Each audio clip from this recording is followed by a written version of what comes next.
हरे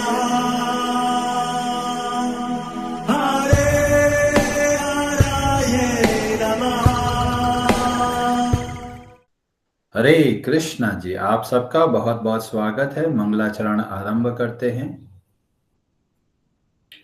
ओम नमो भगवते वासुदेवाय। ओम अज्ञानतिमिरान्धस्य ज्ञानाञ्जनशलाकया चक्षुरुन्मीलितं येन तस्मै श्रीगुरवे नमः। नमः ओम विष्णुपादाय कृष्णप्रेष्ठाय भूतले श्रीमते भक्ति वेदांत स्वामिनिति नामिने। नमस्ते सारस्वते देवे गौरवाणी प्रचारिणे। निर्विशेष शून्यवादी पाश्चात्य देश तारिणे। जय श्री कृष्ण चैतन्य प्रभु नित्यानंद श्री अद्वैत गदाधर श्रीवासादि गौर भक्त वृंद। हरे कृष्ण कृष्ण कृष्ण हरे हरे, हरे राम राम राम हरे हरे। कार्पण्यदोषोपहत स्वभावः पृच्छामि त्वां धर्मसम्मूढचेताः। यच्छ्रेयः स्यान्निश्चितं ब्रूहि तन्मे शिष्यस्ते अहं शाधि मां त्वां प्रपन्नम्। हरे कृष्णा जी। भगवद गीता आरंभ करते हैं। अध्याय 4 श्लोक नंबर 34। ब्रजेश्वरी जी आप पढ़ेंगे संस्कृत। हरे कृष्णा। तद्विद्धि प्रणिपातेन परिप्रश्नेन सेवया उपदेक्ष्यन्ति ते ज्ञानं ज्ञानिनस्तत्त्वदर्शिनः। हरे कृष्णा। हरे कृष्ण। तत् विभिन्न यज्ञों के उस ज्ञान को विधि जानने का प्रयास करो। प्रणिपातेन गुरु के पास जाकर के, परिप्रश्नेन विनीत जिज्ञासा से, सेवया सेवा के द्वारा, उपदेक्ष्यन्ति दीक्षित करेंगे, ते तुमको ज्ञानम ज्ञान में, ज्ञानिनः स्वरूप सिद्ध, तत्व तत्व के दर्शिनः दर्शी। तुम गुरु के पास जाकर सत्य को जानने का प्रयास करो, उनसे विनीत होकर जिज्ञासा करो और उनकी सेवा करो। स्वरूप सिद्ध व्यक्ति तुम्हें ज्ञान प्रदान कर सकते हैं, क्योंकि उन्होंने सत्य का दर्शन किया है। हरे कृष्णा जी।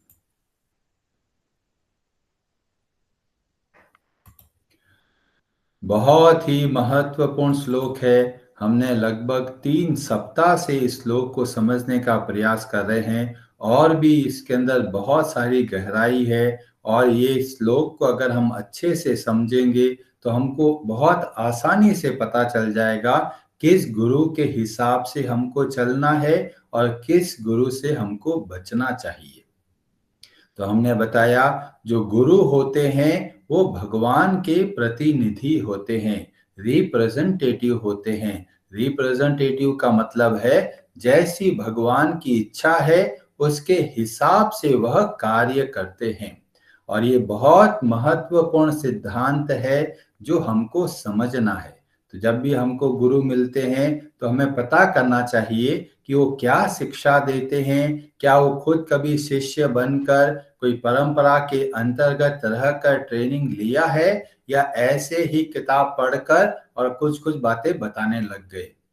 हम समाज में देखते हैं कि बहुत तरह के गुरु है। कोई हमको समाज की सेवा के बारे में बताते हैं, कोई गायों की सेवा करने के बारे में बताते हैं, कोई बोलते हैं पर्यावरण की रक्षा करो, कोई बोलता है नदियों को बचाओ, कोई बोलेगा बेटी को बचाओ, कोई बोलेगा अहिंसा के हिसाब से चलो, कई लोग बोलेंगे ध्यान करो, कई लोग बोलेंगे योग करो, कई लोग बोलेंगे वे हेल्दी रहो, स्वस्थ रहो, या फिर कोई बोलेंगे जो चाहे वो करो।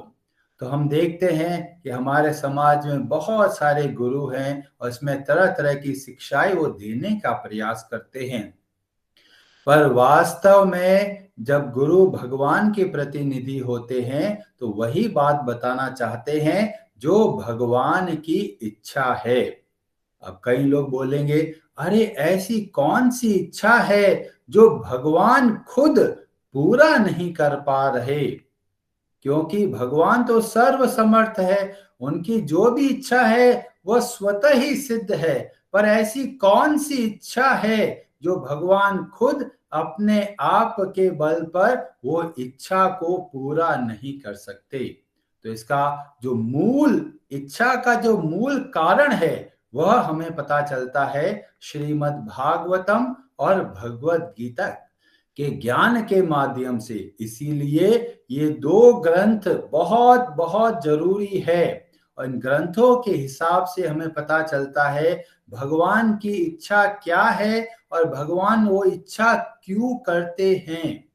तो ये भागवतम के 11वें स्कंद के 11वें अध्याय के श्लोक नंबर 4 में बताया गया। ये पूरे प्रसंग को बोलते हैं उद्धव गीता और भगवान श्री कृष्ण उद्धव जी को बहुत तरह तरह की शिक्षाएं देते हैं। उसमें एक बहुत महत्वपूर्ण बात भगवान बताते हैं और वहां पर बोलते हैं एकस्येव।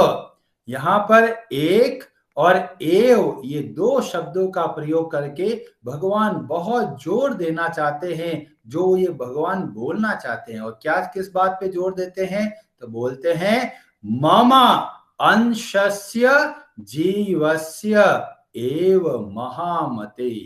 यह जीव मेरा अंश है। मम अंशस्य जीव एव। तो एक लाइन के अंदर 2 बार एव शब्द का प्रयोग कर और शुरू में एक शब्द का प्रयोग करके भगवान इस बात को बहुत बहुत जोर देते हैं कि हम सब भगवान श्री कृष्ण के अंश हैं और किसी के नहीं है। किसी ने हमको नहीं बताया कि हम किसके हैं। भगवान श्री कृष्ण बोलते हैं तुम सब मेरे हो। तो बहुत अच्छी बात है, हमको पता चल गया हम भगवान श्री कृष्ण के हैं। हमारे जो कुल देवता है वह भगवान श्री कृष्ण है। पर समस्या क्या है?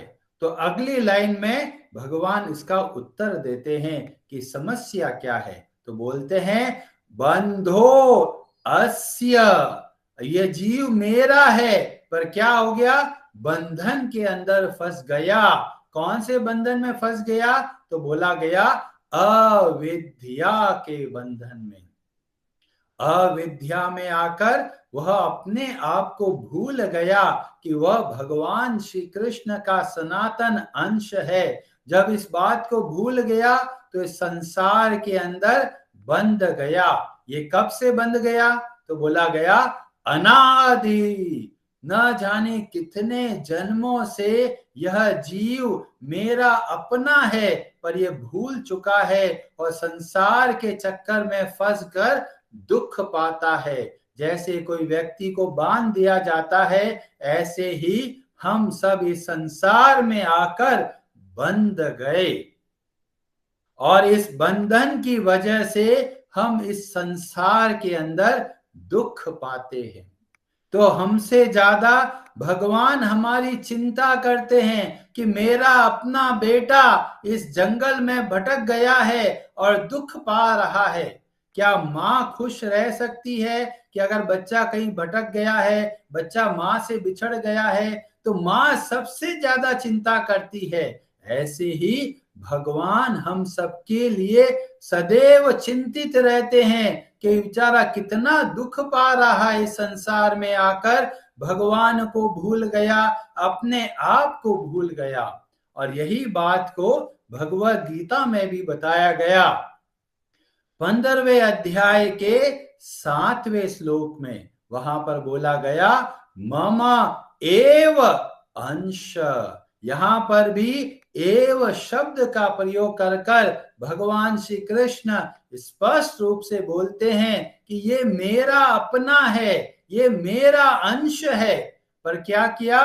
मनः षष्ठानि इंद्रियाणि प्रकृति स्थानी कर्षति।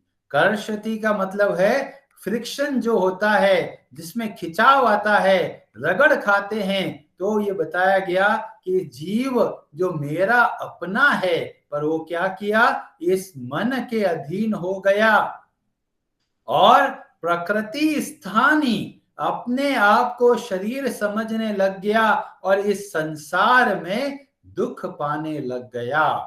तो यह हो गया मूल समस्या कि भगवान के अंश हैं हम, पर हम भगवान को भूल जाते हैं और इस संसार में जगह जगह पर भटकते हैं। हम अपने मन को शांत करने के लिए न जाने कितना प्रयास करते हैं, पर हमको नहीं पता ये मन भगवान की संपत्ति है। जब मन भगवान में लगता है तब ही वास्तव में वह संतुष्ट और प्रसन्न हो जाता है। तो ये मूल समस्या बता दिया कि भगवान बोलते भी मेरा है, पर संसार में भटक गया है। तो अब क्या करना है? तो भगवान की इच्छा यहां पे रखते हैं, दो चीजें करनी है। ये भगवान की इच्छा है, दो इच्छा भगवान रखते हैं। पहला बोलते हैं आचार, कि हम किस तरीके का आचरण करें ताकि हम सदैव प्रसन्न रह सके। और कैसे करना है? तो भगवान श्री कृष्ण 18वें अध्याय के 65वें 65 श्लोक में भगवान बोलते हैं करना क्या है? तो बोलते हैं मन मना भव। क्यों? क्योंकि ये मन जो हो गया संसार में आके भटक गया और प्रकृति स्थ हो गया, जिसकी वजह से वह दुख पाता है। तो क्या करना है? मन मना भव। मन को भगवान श्री कृष्ण में लगाना है।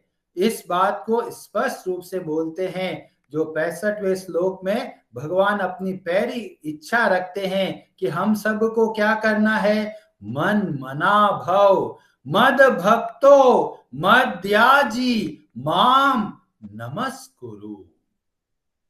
तो भगवान हमारे सामने अपने मन की पहली बात रखते हैं कि सब के सब लोगों को क्या करना है? भगवान श्री कृष्ण के अंदर मन को लगाना है। अब कई लोग बोलेंगे, अरे भगवान श्री कृष्ण के अंदर ही क्यों लगाना है, इतने सारे कहीं पर भी लगा देंगे।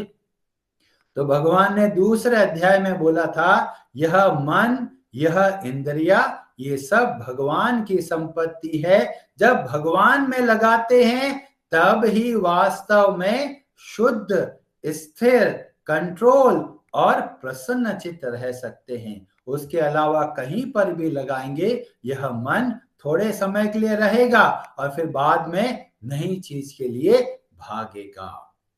तो इसीलिए भगवान हमारी भलाई के लिए बोलते हैं, मेरे के अंदर मन को लगाओ। भगवान का कोई स्वार्थ नहीं है। भगवान जब कुछ बोलते हैं उसमें केवल हमारी भलाई है। और फिर बोलते हैं सर्वधर्मान परित्यज्य माम एकम शरणम व्रज।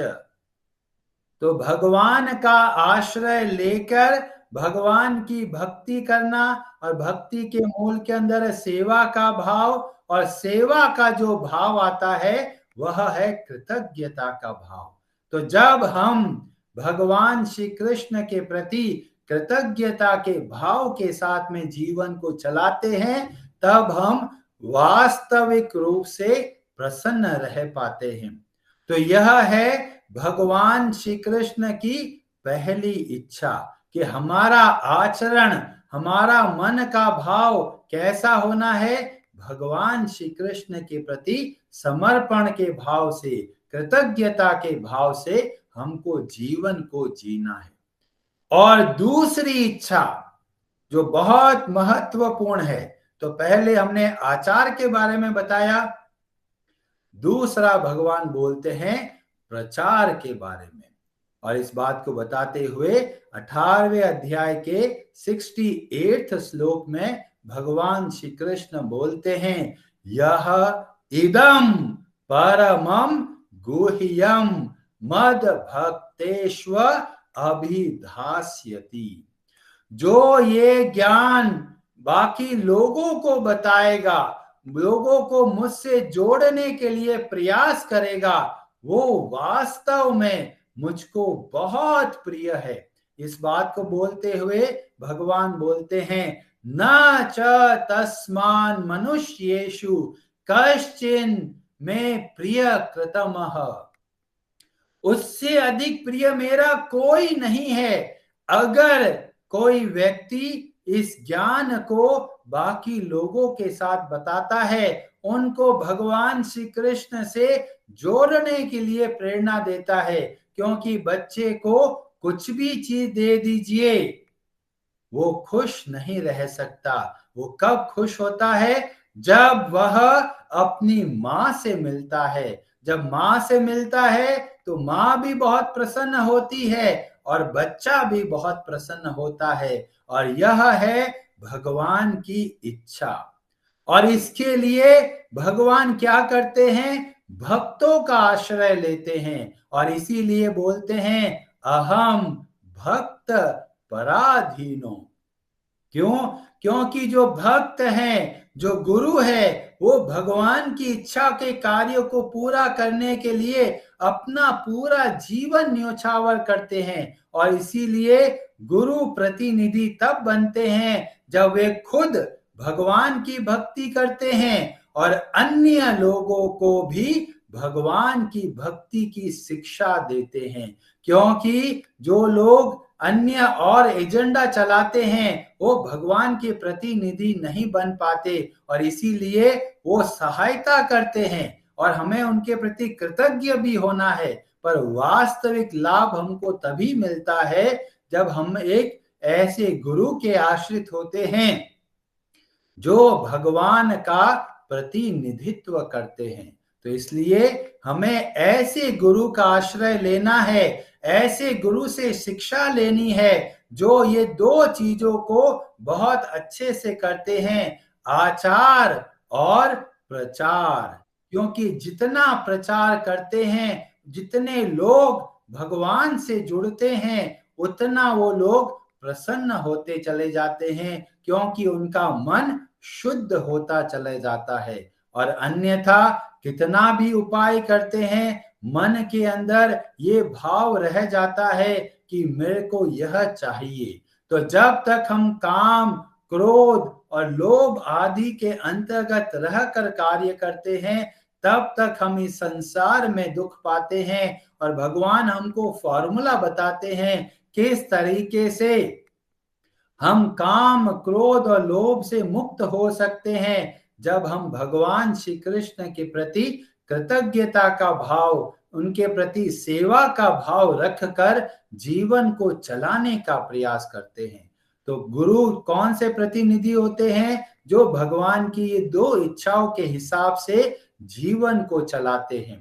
अभी कई लोग प्रश्न करेंगे, प्रभु जी हमने तो सुना है किसी की भी पूजा कर लो वो भगवान श्री कृष्ण तक ही पहुंचती है। जैसे कोई नदी होती है, बरसात का पानी होता है, वो तो समुद्र में ही जाता है। तो चाहे हम शिव जी की पूजा कर लेते हैं, या देवी माँ की पूजा कर लेते हैं, या फिर हनुमान जी की पूजा कर लेते हैं, या फिर गणेश जी की पूजा कर लेते हैं, किसी की भी पूजा कर लो, हम लोग वहीं तक तो पहुंचेंगे। तो जब कोई ऐसी बात बोलते हैं तो हमें बहुत जरूरी है शास्त्र के हिसाब से उनको समझना। तो शास्त्र हमको क्या शिक्षा देते हैं, उसका डिस्कशन हमको मिलता है पद्म पुराण में, और जिसका डिस्कशन हम लोग करेंगे कल की कथा में। हरे कृष्णा जी, आप सबका बहुत बहुत धन्यवाद। हरे हरे नमः।